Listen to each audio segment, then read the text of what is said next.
So what do we mean by the upstander ripple effect? Stand up against hate and prejudice, even if it does not affect you. From moral dilemmas in today's headlines, upstanders who rose for justice, and stories of survival. Be prepared to walk away from this conversation inspired and motivated.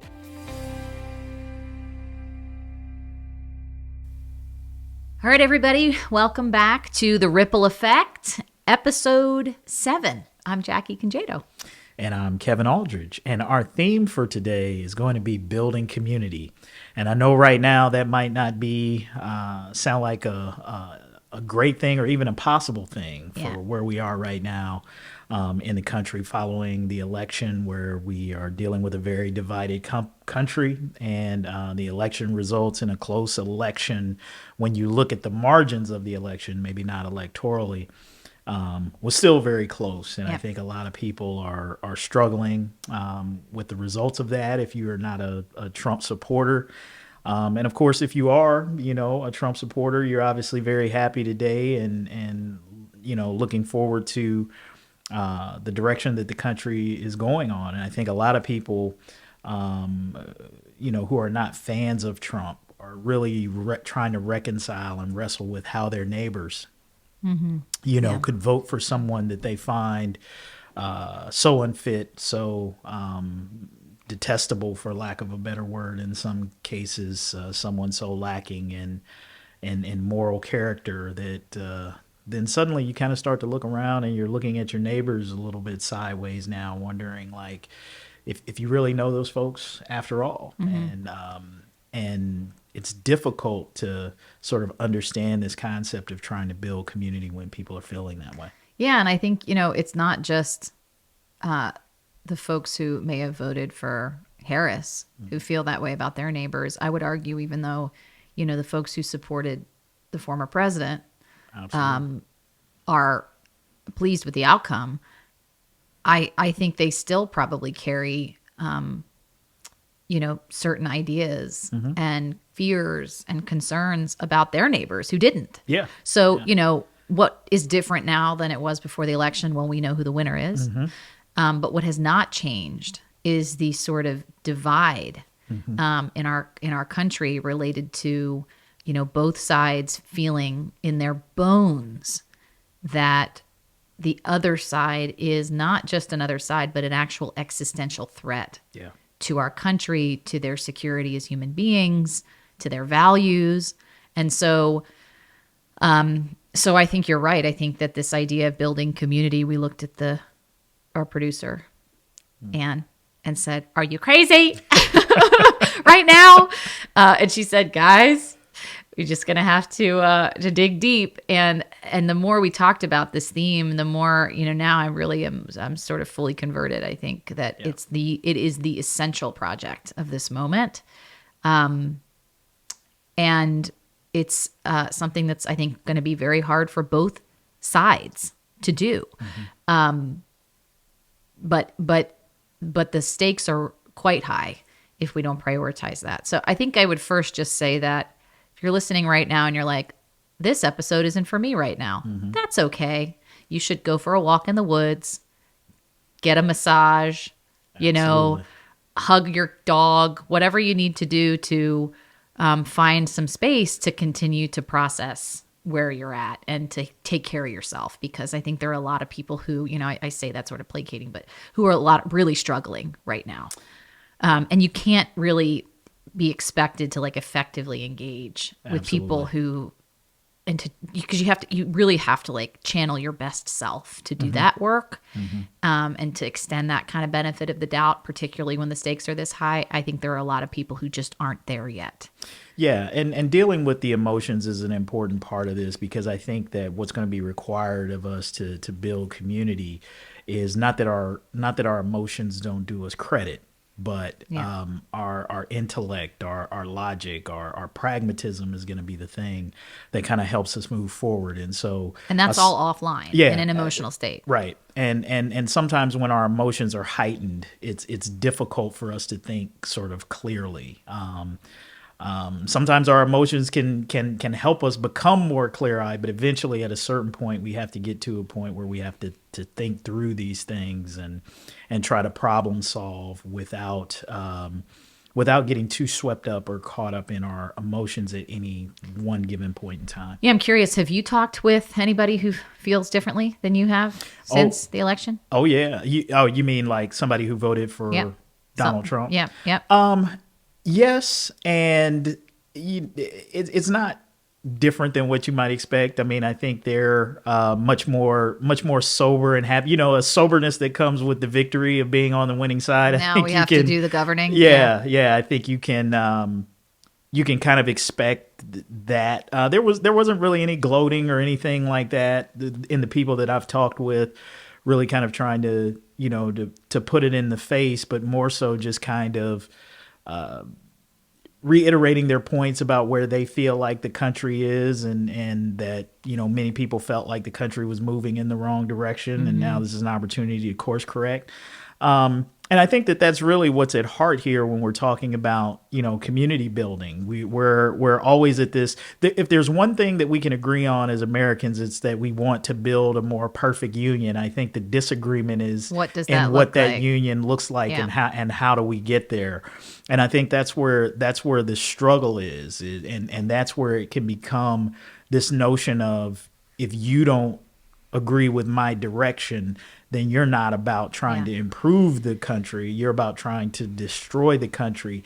And I think to some degree we can't be so binary and myopic that we look at things in that fashion. Because I think when we do that, we cut out the middle ground of the possibility that, hey, neither vision is probably 100% the best vision. Maybe the truth is somewhere in between, and maybe we have to get to that, that in between point of compromise where we're able to actually get to that that more perfect union, or the principles of the country that we wanted to live up to. Because to hear everybody talk, everybody loves America. Like, everybody wants the best thing for America. One of the positive pieces, I think it was among, you're going to correct me because you're more synced up with sort of the actual facts around this, but the highest voter turnout, one of the highest voter turnout. I mean, so that's, to your point, regardless of what side you fell on, everybody wanted to participate. Yes. This time. Yes. And, in bigger numbers than ever. And so that definitely, I think, tells the story about people who care deeply about building that more perfect union, a better country. It's just two different ideas about what that looks like and how to get there.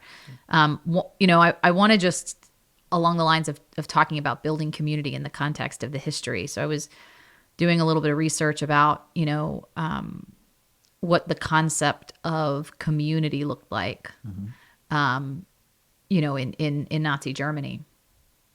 And it turns out that, in the 1920s, Hitler and the Nazi Party were seeking to create this national peoples or national community.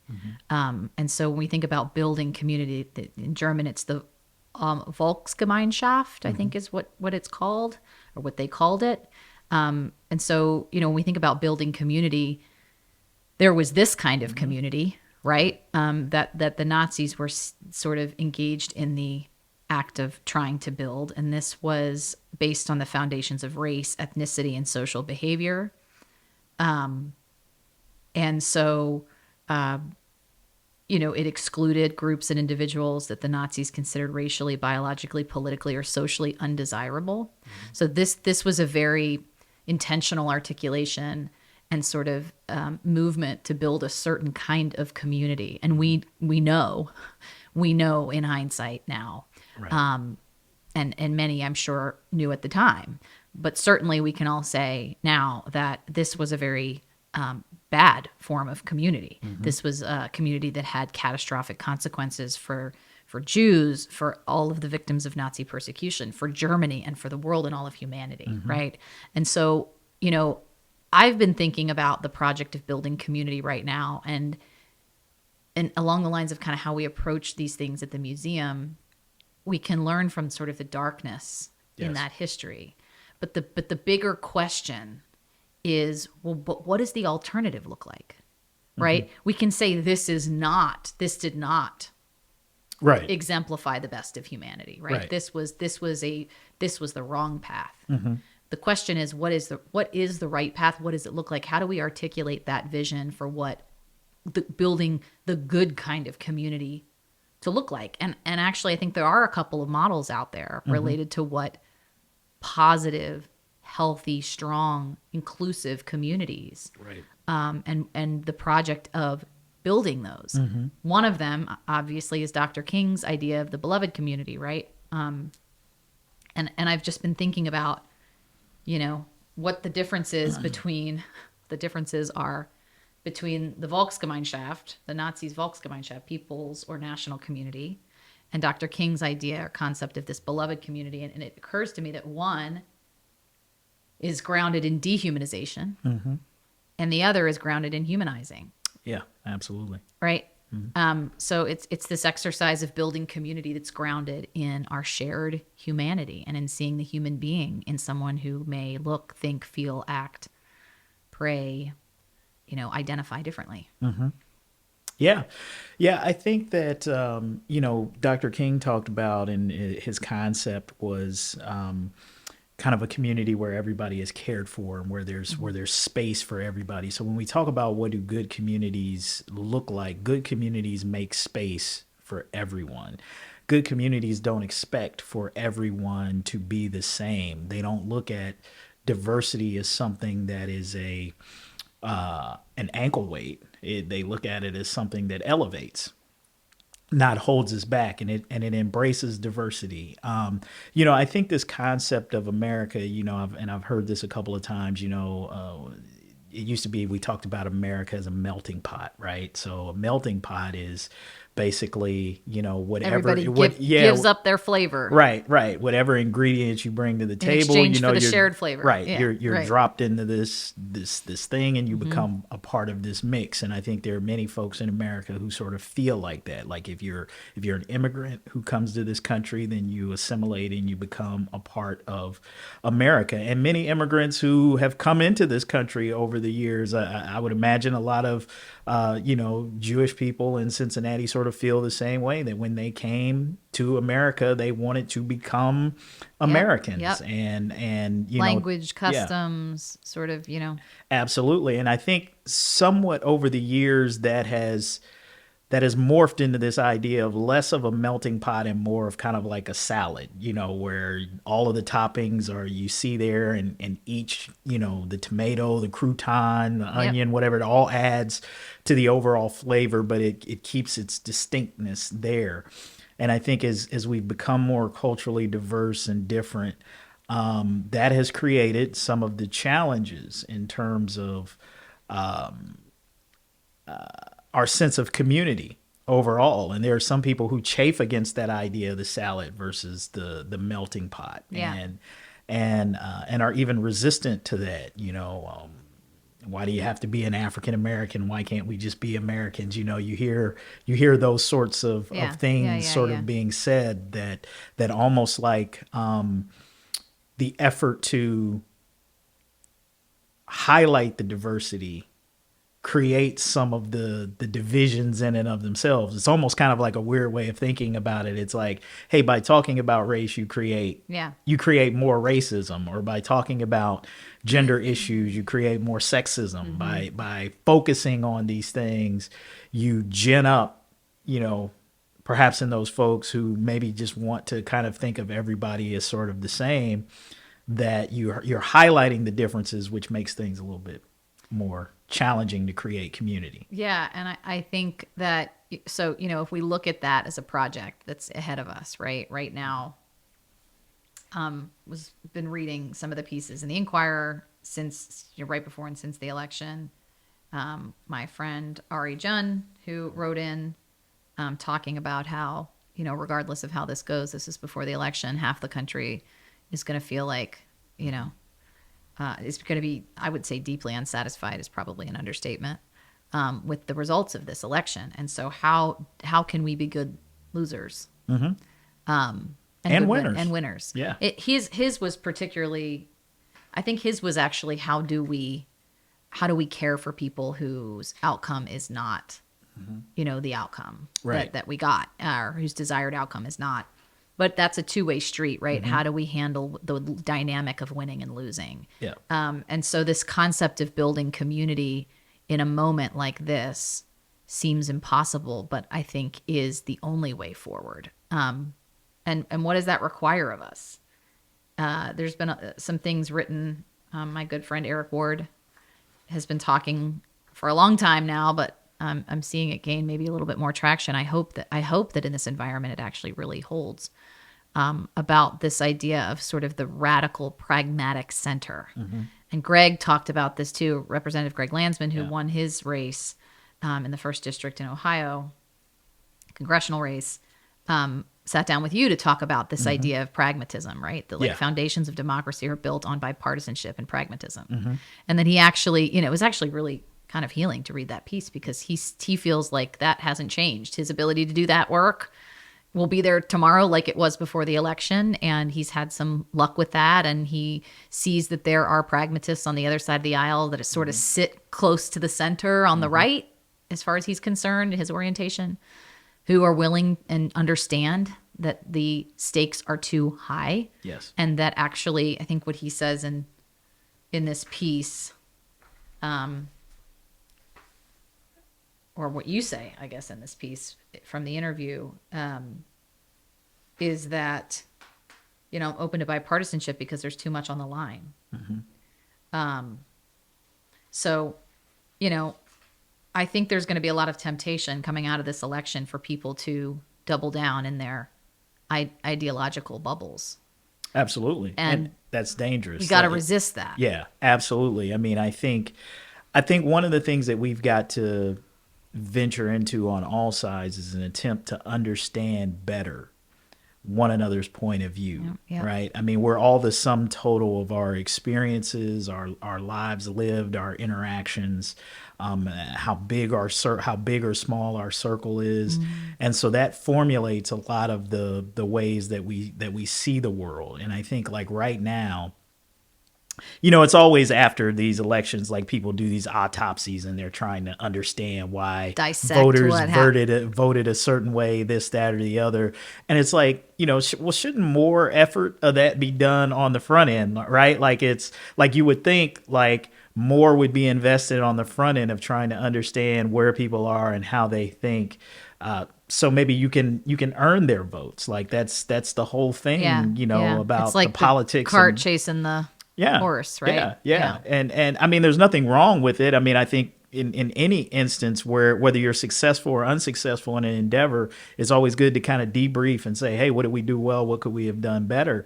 But I think the reality is that if you're looking at your neighbor and you're trying to understand why they voted for Trump, don't do it from a place of judgment, right? Like, sometimes it's a rhetorical question when we ask, why did somebody vote for Trump? How could you possibly? Yeah, exactly. Right. Like, you're not really looking for the answer for that. It's really more of a judgment than it is a question. Like, how could you vote for Trump? What we have to do is, or how could you vote for Kamala Harris on the other side? I think what we have to do is really kind of try to endeavor to understand, where people are coming from. Like, how do you see it? What are your main issues? Undoubtedly, there are people who had hateful intentions who voted, one way or the other. Yeah. And undoubtedly, there were people who that was not in their mind. They were concerned about their pocketbook. Status quo. Didn't like the status quo. I mean, there's a lot that Greg has said in here about how, the vote against Kamala Harris was a vote against incumbency. And that's, people aren't liking how they're sitting right now after 4 years of Joe Biden. Yeah. And so they're voting that way, right? It's not necessarily an affirmative vote for Trump, but it's a vote against the status quo.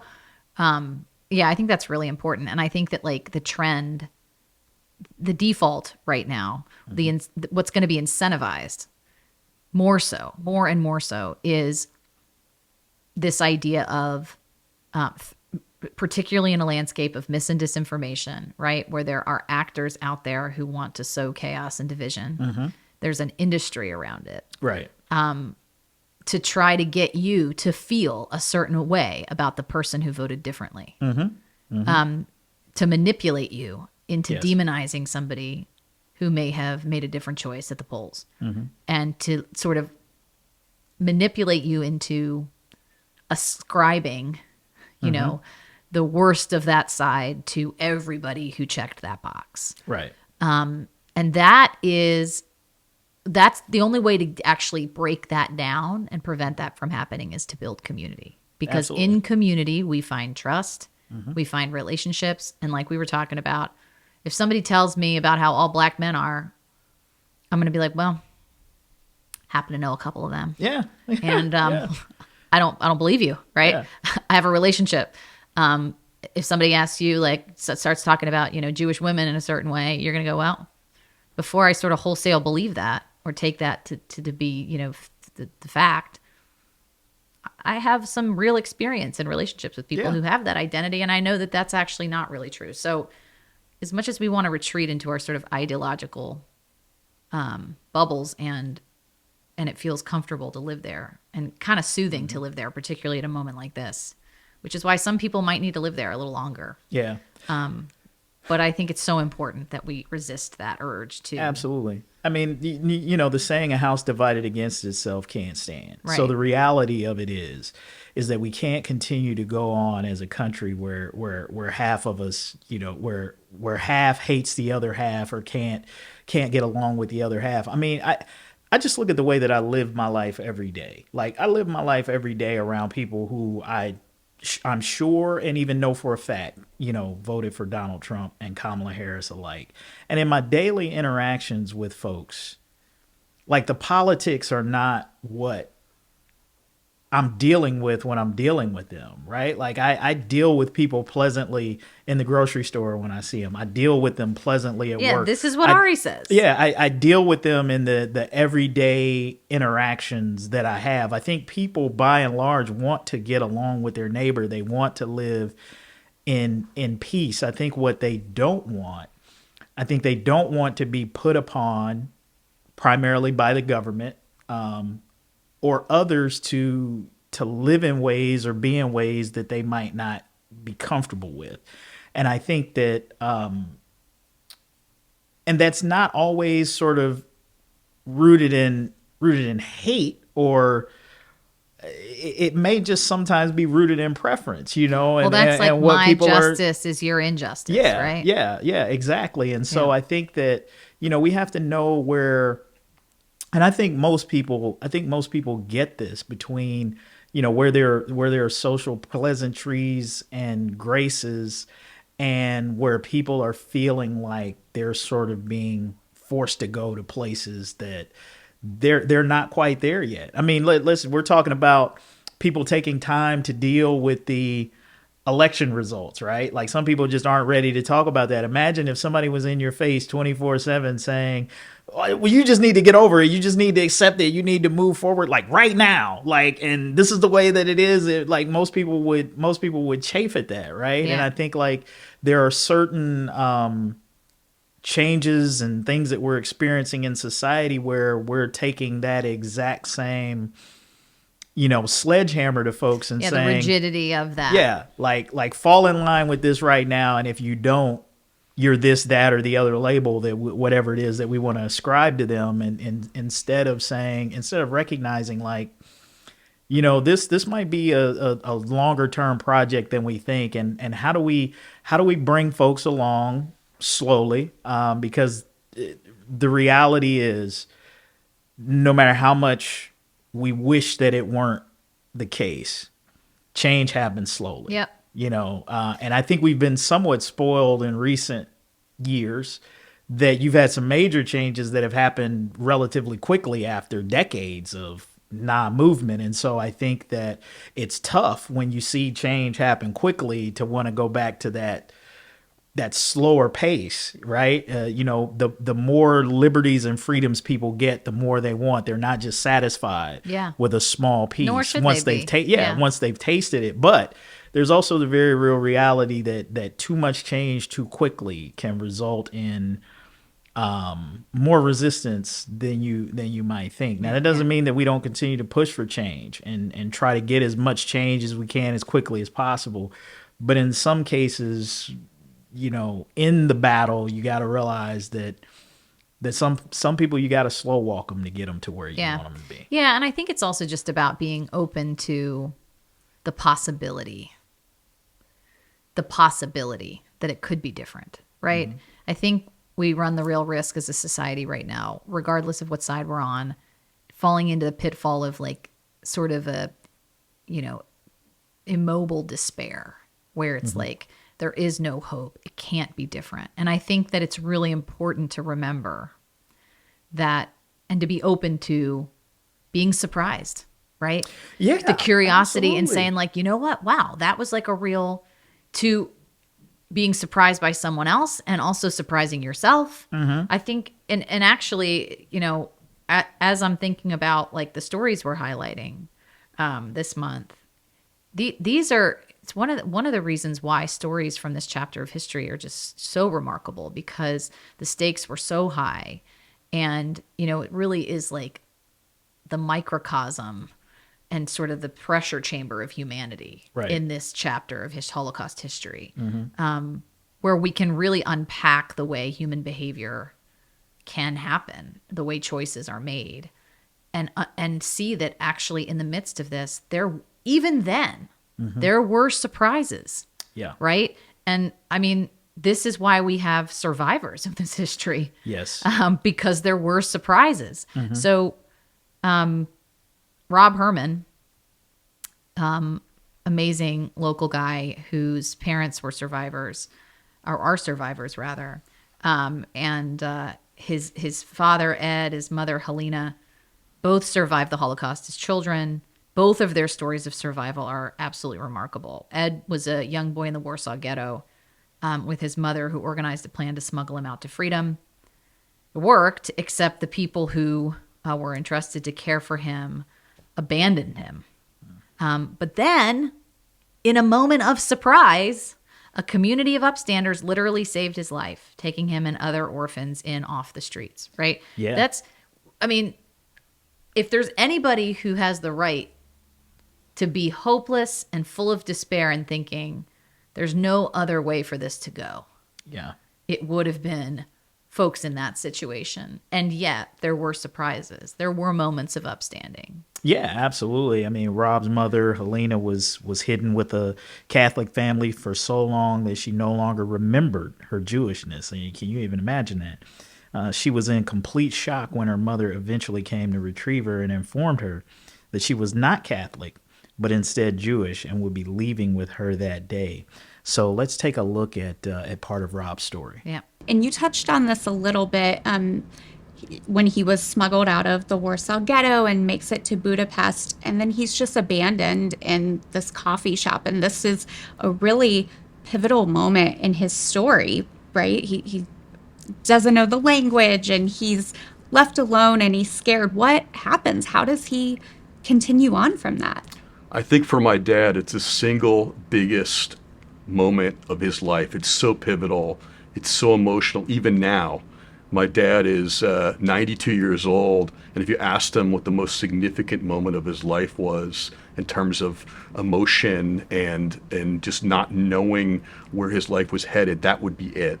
What happened was he was abandoned in this crowded cafe, didn't speak the language, but there were enough people there that saw, and my dad was crying softly in a corner. I mean, but imagine, at his age, what he was dealing with. He was able to hold it together. Somebody took him to a woman's house for a meal.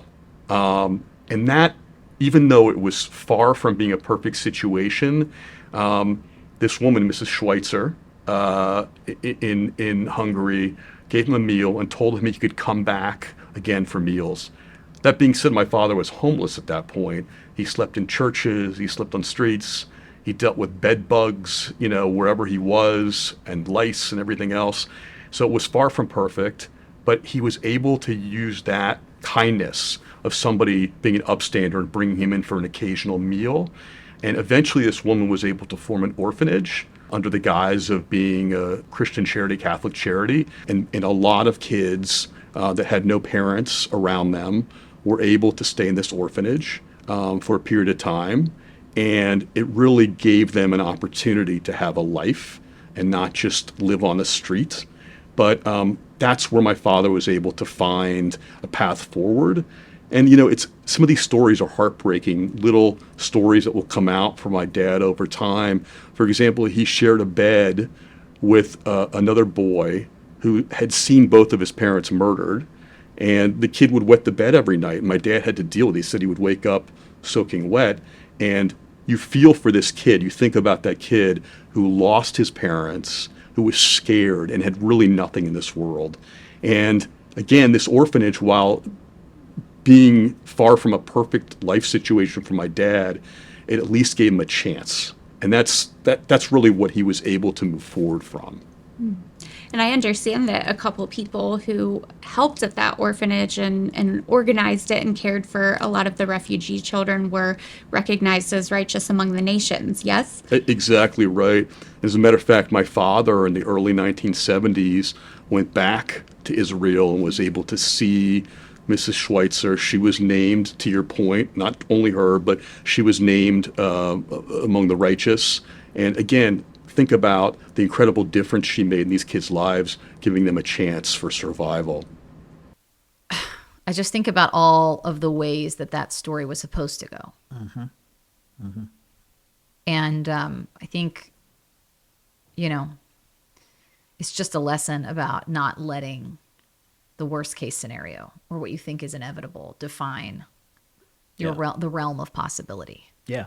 And that's what Greg Landsman sort of talked about. He's like, like right now, if you are on the losing side of this election and you listen to some people talk, it's almost as if democracy has already fallen, right? Like it's a done deal. It's said and done. America as we know it is no longer going to exist. And there's this sense of hyper despair at this point. And nothing's even happened. Trump hasn't even taken the oath of office at this point yet.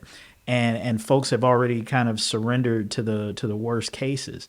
I mean, if you're someone who believes that the moral arc of justice or the moral arc of the universe bends towards justice, is right? long, but yeah, right, exactly. You recognize that we're not exempt nor immune from having to endure darkness or endure dark times where things might appear bleak.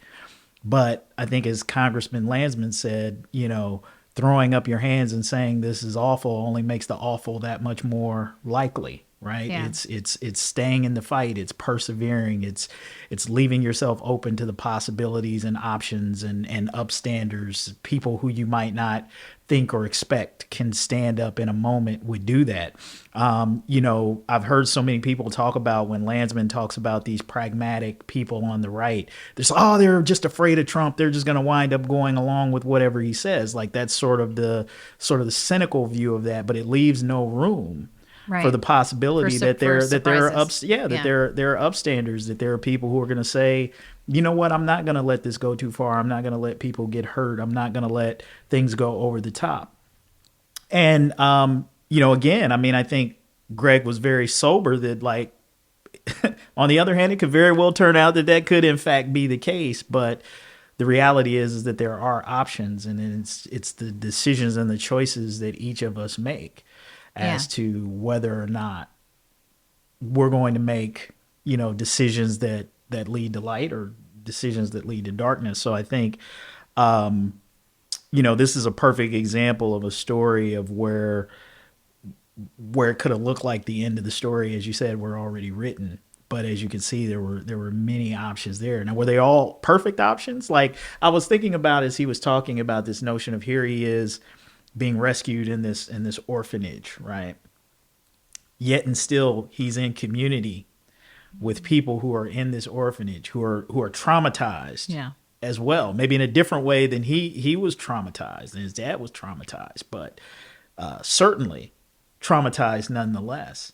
And here you have to share space with somebody who's traumatized, who's wetting the bed, but also soaking you in the process. Yeah. So it's like you're in this community that's basically There's a collective sort of like ripple effect of trauma that's absolutely swallowing everyone. absolutely. So it's like sometimes, for lack of a better metaphor, when it feels like somebody in your community is kind of, for lack of a better term, urinating on you, it certainly doesn't feel good. But you recognize that you are in community with people who are also dealing with issues and trauma that might be very different from your own, and that may be part of the reason why you're Yeah. being affected by their issues as well. Yeah. So I think we got to be mindful of that,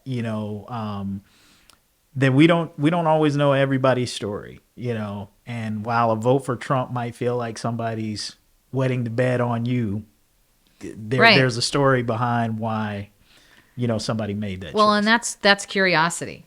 And that's really, like, I think one of the biggest strengths that this next Upstander story that we wanted to highlight today brings to the conversation.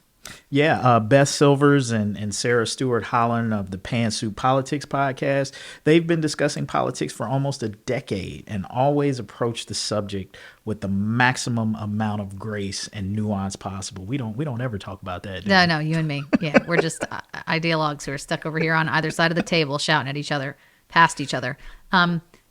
So Beth and Sarah are amazing. They were given the Irwin Hurley Award for Perspective. I would argue they have a strong sense of curiosity. Talked about this too at this year's Upstander Awards. We've mentioned them in the previous episodes. Irwin Hurley was a U.S. Army captain from Northern Kentucky who was assigned to lead a unit of black enlisted men as World War II played out in Europe, including the liberation of Dachau. Hurley felt great empathy for the men in his unit as they faced intense discrimination at home, and this was reflected in his letters home to his wife. He's, the idea, the character strength of perspective, that like Irwin was sort of a man who was straddling two worlds, and he had this gave him the gift, I think, of perspective, which really sort of informed how he thought about the world and his values. And Beth and Sarah, coming from different ideological standpoints, engaging with a sense of curiosity with each other, like, why does she feel that way? Yeah. It was just awesome to see it modeled and to listen to it modeled. If you haven't listened to Pantsuit Podcast, you should. But yeah, let's listen to a little bit of my interview with Beth and Sarah now. When we started the show, I was a registered Republican. Sarah was a registered Democrat. I always held that a little bit more loosely than Sarah did. Sarah is very committed to the party and has run for office and been an elected official. I'm more of a news junkie. Like, I care more about the news than the political aspect of it.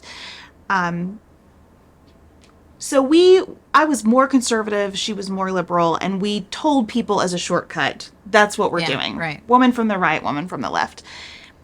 I pretty quickly started to get emails from people on the right explaining to me that I was not a good representative of the right for them, and the right changed pretty dramatically. We started the show in November of 2015, which became an earthquake for the right and what the Republican Party represented. So over time, I changed my registration to Democrat. I changed it back to Republican so I could vote in local elections. I always tell people, I hope that my party identification is the least interesting thing about me. Yeah, I love that. I think that there are issues on which Sarah is much more progressive than I am. There are some issues where I'm more progressive than she is. I think about things like prison reform and bail and incarceration in general. So we're both fluid, and I hope getting more fluid and more difficult to characterize as we get older, because we spend so much time thinking and learning about these issues. Yeah, and probably, like you said, it's dynamic because the entire nature of what you're doing is about it's like iterative, right? Yes. So it's like the fact that you're in this relationship and you're in conversation with each other and with your audience is a living, breathing thing, right? And the fact that you're up for that, right? That's the whole premise of it, is that to engage in that kind of transformative conversation, you have to be, I think you have to be, you have to have the humility to know that, like, maybe I'm not seeing the full picture. Maybe there's something I'm missing. Maybe someone else has something valuable to add to this conversation. There's like a healthy level of humility and curiosity that comes with that. And so, yeah, I mean, shame on me for even asking that question, because the reality is the whole thing is dynamic. That's the point. Well, I think it's in part because of the medium too. You can't skim a podcast and just find the things you want to be mad about. You could try, but You it'd could probably be try, but frustrating. it would be a fool's errand. I mean, it's also a very intimate medium. People spend hours a week with us in their ears. They feel like they're in conversation with us. We hear all the time, I know we're not friends, but I feel like we are. Oh my God. And I would say we are friends. We have a type of relationship with our listeners, even the ones we've never met or talked to. You know a lot about me, and I know a lot about them, you know, even if I don't know their individual lives in detail. And I think that's part of what's been so rewarding and has allowed that curiosity and that vulnerability, is because the medium itself rewards that. It's not a comment thread.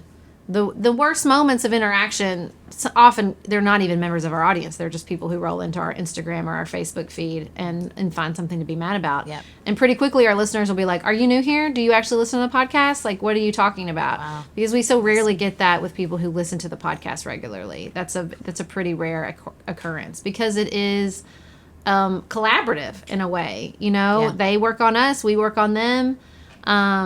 You know, some of the best comments we get is when people say, look, I was mad the first time I listened, but then I listened again. Oh, love Or that. like, you know, we get a lot of what you are hard pressed to find in modern politics, which is the benefit of the doubt. People assume goodwill with us. They've spent a lot of hours with us, and they, even if we say something that they think is wrong or they strongly disagree with, they built up a lot of capital with us along the way, so that they don't assume the worst from something we've said, because that's what we do with each other online.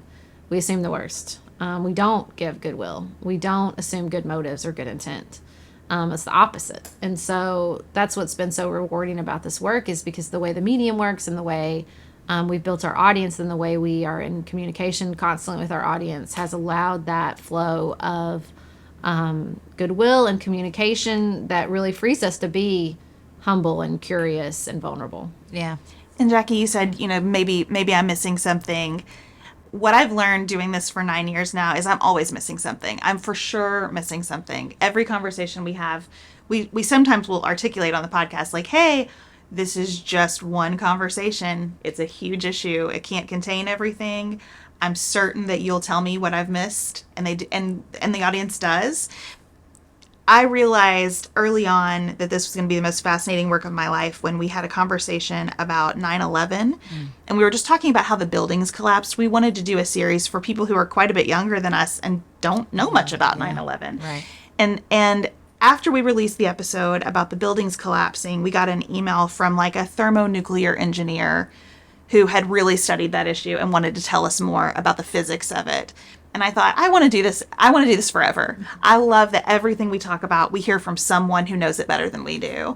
Wow. And so I just now start with like, what am I missing? I'm sure that I am. And it's great. I feel like if learning in public is my job, that's the best job in the world. And if we could all bring more of that orientation to politics, like every one of these questions is hard, and I am definitely missing something. Right. It really breaks you down and opens you up. What I love about Beth and Sarah is you want to talk about an example of building community. Yeah. They've created probably one of the rarest community spaces and the most necessary community spaces. And I would actually argue, Kevin, that if I don't say so myself, your role in your work about there is a certain community that you are curating as part of, you know, lifting up different opinions and sort of engaging with them in conversation. And we all in the city benefit from being part of that conversation and that community. So I just think that there are fewer and fewer spaces, and there will be fewer. I think unless we are really intentional, those spaces where we can actually sit there in a spirit of curiosity and humility and do the real work of building community. Right. Not the Bengals won this weekend. Right. Where'd you celebrate? Where'd I celebrate work? But the real work of leaning in with curiosity and humility to understand and listen. And that's an act of humanizing. That's actually like what it requires. Yeah, it's a The shortcuts are all dehumanizing, yeah. right? But I think we also have to recognize, and it absolutely, everything you said is absolutely worth it. But I think we also have to recognize what a heavy lift that Oh my is. gosh. Because to go deep, to sit and listen when you've got your own problems, when life is so heavy for you already, and When the stakes you're- are getting higher. and when you do have a spare moment, do I really want to spend that time, digging deep and engaging in these types of conversations, or do I want to sit home with a beer and just kind of mindlessly watch on Facebook Yeah. and feel validated in my own. Sure. Yeah. So I think we cannot underestimate that what we're talking about here is a heavy lift for some people. Yeah, that's to true. To get to that point, but it is a necessary and worthy lift. If we're willing to engage in it. My philosophy has always been this belief that what I know is vastly outstripped by what I don't know. Right. Yeah.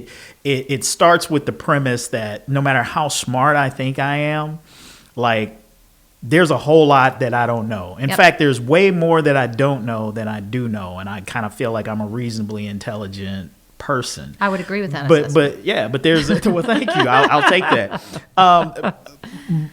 But that's the humility that you're talking about, is that, it leaves space that no matter how sure I think I might be of something, there's a possibility that there's a perspective, a way of looking at things, some information that I have not considered and hasn't come into my consciousness yet.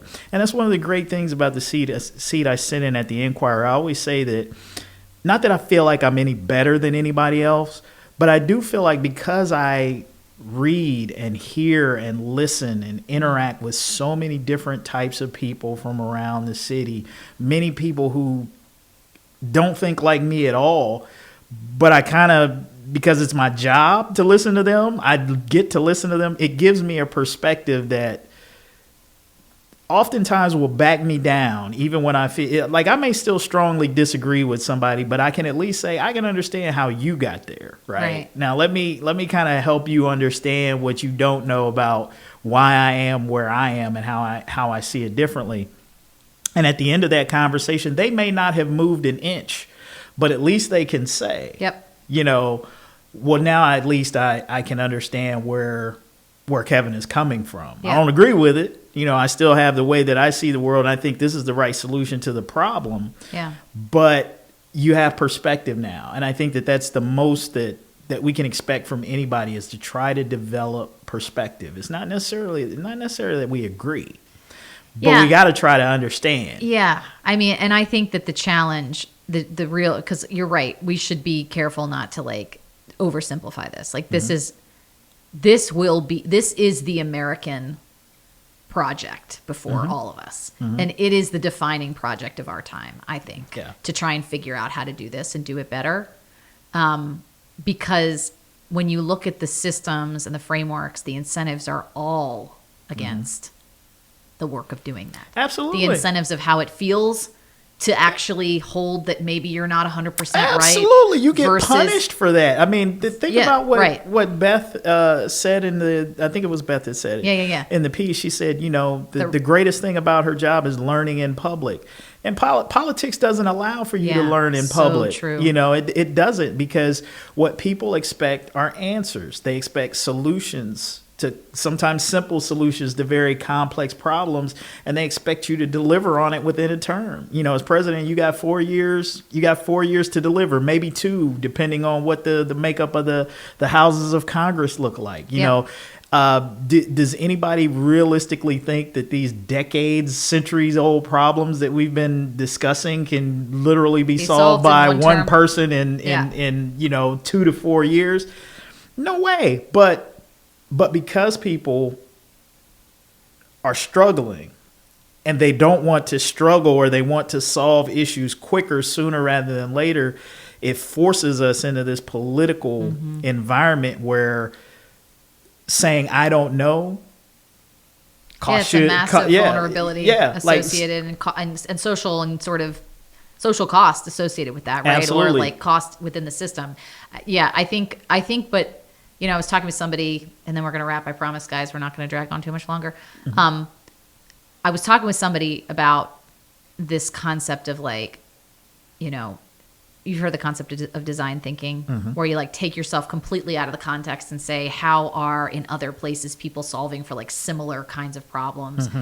And what we're basically challenged with as a society is in some ways something that doesn't feel at all good, that is against that sense of like what, gratification, or what, kind of continues to incentivize you.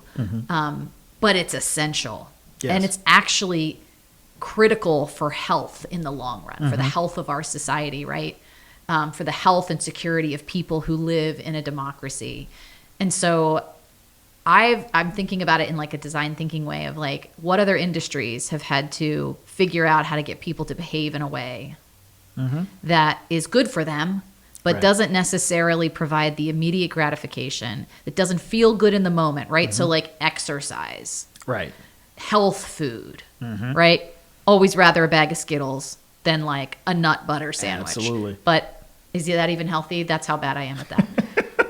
Anyway, You're asking the wrong guy about healthy eating. Okay, right. So I don't know, some wild grain instead. I don't know. Right. But how have other industries figured out how to incentivize things, or how to help get people to intentionally choose something that is not the default, that's not the immediate, that's not what feels good, that's not what's reinforced in your echo chambers, that's not, what people are going to sort of be drawn to as a result of the media disinformation, ecosystem that we're in. And so I just think that like we just have to remember that the best things in life sometimes, the things that are really worth it, worth our effort, don't feel great in the moment. They're hard. Yeah. But most people take, and I'm a victim of this since we're talking about exercise, most people take the easy way out.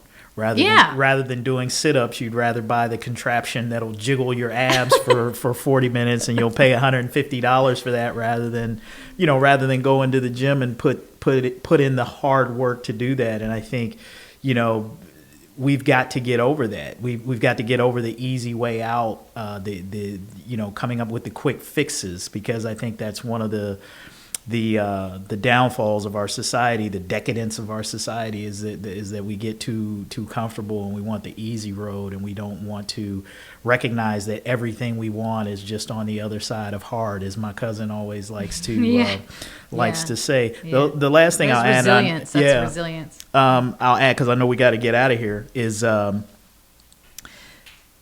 we also got to have this serious conversation about this notion of what our shared values are. Yeah. Like I always hear, former President Obama talk about this, and others talk about our shared values as Americans. What exactly are those? Because we move forward like with this assumption that we all have shared values, but I think if there's one thing that this election has shown is clearly we don't, because that's the biggest hurdle that you're trying to get over right now. If you're somebody if you're not a Trump guy, he violates some serious values that I have, that some other people have, that you look at and you say, you have to ask yourself, like, well, my neighbor can't have those same values, or if they do, those values clearly are not a priority over other values, but these are high priority values for me. So when we talk about,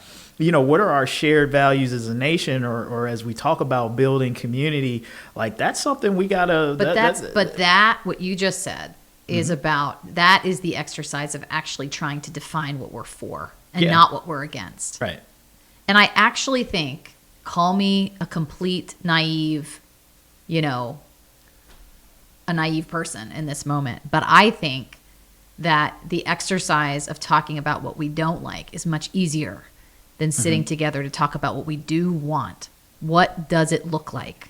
Yeah. And that, back to where we started, is this idea of beloved community. It's why we haven't achieved it yet, because it's a hard thing.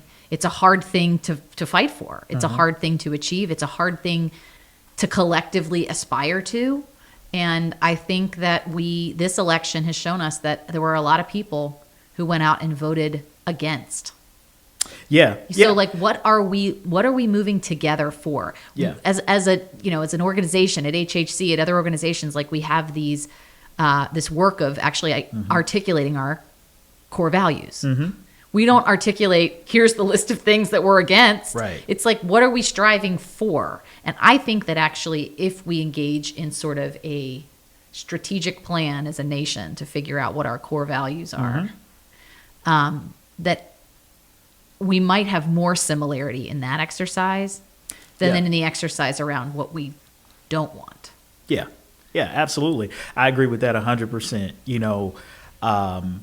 And too many of our elections, particularly of late, have been about voting against something or someone versus voting for someone or a direction, that we want to go. And I think we've got to figure out, again, it's the nature of our politics, the villainization, the dehumanization of one's opponent.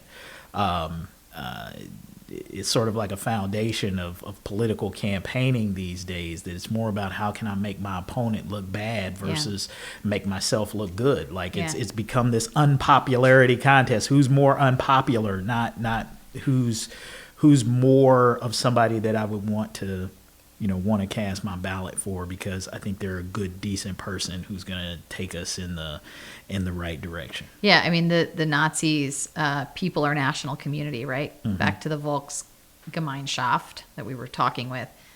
That was a community defined by who doesn't belong. Yes. Yeah. And that's so what what kind does it of the look conversation like to that we're talk about having. A community of who does, who, Right. What does it look like? What is the affirmative vision Right. for how we move forward together? Yeah. And I think that's what everybody wants. I think everybody wants to start to have a more affirmative conversation about America. Yeah. It's so much about what America is not. Hey, and here's the piece that I'll leave us on a positive note here about community in terms of giving us as a nation some credit overall, right? When we think about how sharp our differences are politically and everything like that, outside of our brush with this on January 6th, we are mostly a society that, despite our differences, manages to live and deal with our politics, in healthy ways that don't involve people killing and shooting and bombing one another. And so I think that let's give ourselves some degree of credit in that, because as bad as we think it is, this type of division would result in something much worse in a lot of other places in the world. And so to our credit, in terms of what we've constructed and even who we are, no matter how bad we might feel our neighbor is, we are at least not there, not yet anyway, right? And let's take some solace and some pride in that fact. Yep. You want to give the Upstander shout out? Yeah, I do. I want to give an Upstander shout out to a friend of mine and a former journalist, she is a journalist, a syndicated columnist, and used to do my work with the Louisville Courier-Journal until very recently. She was the opinion editor there. Her name is Bonnie Jean Feldkamp, and Bonnie wrote a piece after the election that was titled, Be the Light that Trump's hate is forced to face. And it's really all about speaking to folks who did not support Trump in the election, and acknowledging their feelings of despair and hurt in this moment, and even somewhat talking about some of her fears in terms of worrying about groups that she cares about, LGBTQ community, African Americans, others who are vulnerable and who are fighting for rights. But then she kind of ends the piece in sort of the same way that we talk here on the Ripple Effect is what can I do, and there's a line where she talks about not allowing the election results or our feelings to harden our heart in this situation. This notion of keeping your heart open, keeping your mind open to the possibilities, and looking at what light you can bring to the situation, right? And that's what this is calling for in this time, going out volunteering,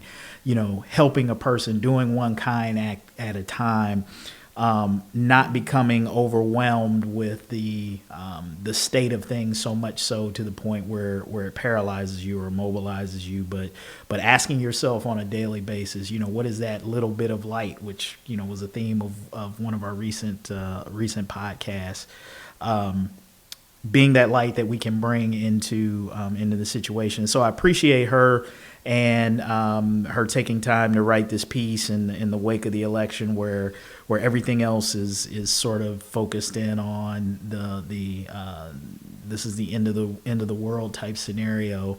She was challenging all of us to channel that inner light, and if we're concerned about hate taking over, then it's even more incumbent upon us to. Our response has to be love, has to be kindness, absolutely. because darkness doesn't drown out darkness. Only light can do that, right? Dr. Absolutely. King? Dr. King, that's right. Yeah, so we, and to bring it back to where we started, we understand if you're just not there yet. Yeah.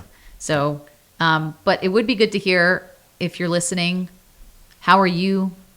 Are you even thinking about building community? If so, how are you thinking about doing it? What's maybe one thing, maybe not today, maybe not this week, maybe not next week, but one thing in the next little while that you can do to build a sense of community, to reach out with some measure of curiosity or humility, depending on what side of this you're on? And how can we all be part of, bringing more light to a situation and meeting this sort of darkness of, division and dehumanizing and othering with the light of humanizing? I think it is the question. So Yeah. thanks for joining us. We'll be back next time. Let us know what you think. Yeah. We're building a sense of community here as well. We I think are with the building a sense of ripple effect, community. We're building our own community here, and so we want you to continue to be a part of that community where everyone is welcome. Thanks for joining us. Let us know your thoughts on this episode. Our email is in the show notes. You can listen anytime on Spotify, Apple Podcasts, or visit holocaustandhumanity.org/podcast.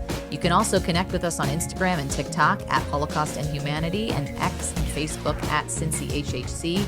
The Upstander Ripple Effect is a production of the Nancy and David Wolf Holocaust and Humanity Center. The center's mission is to ensure that the lessons of the Holocaust inspire action today. This series is part of the Cynthia and Harold Gutman Family Center for Storytelling. Visit us in person at Historic Union Terminal in Cincinnati, Ohio, or online anytime at holocaustandhumanity.org. Managing producer is Ann Thompson. Consulting producer is Joyce Kamen. Technical producer is Robert Mills, and technical director is Josh Emerson. The opening sequence is by Ken Furman. Select music is by Dick Lee, and this is recorded at Technical Consulting Partners Studios in Cincinnati, Ohio.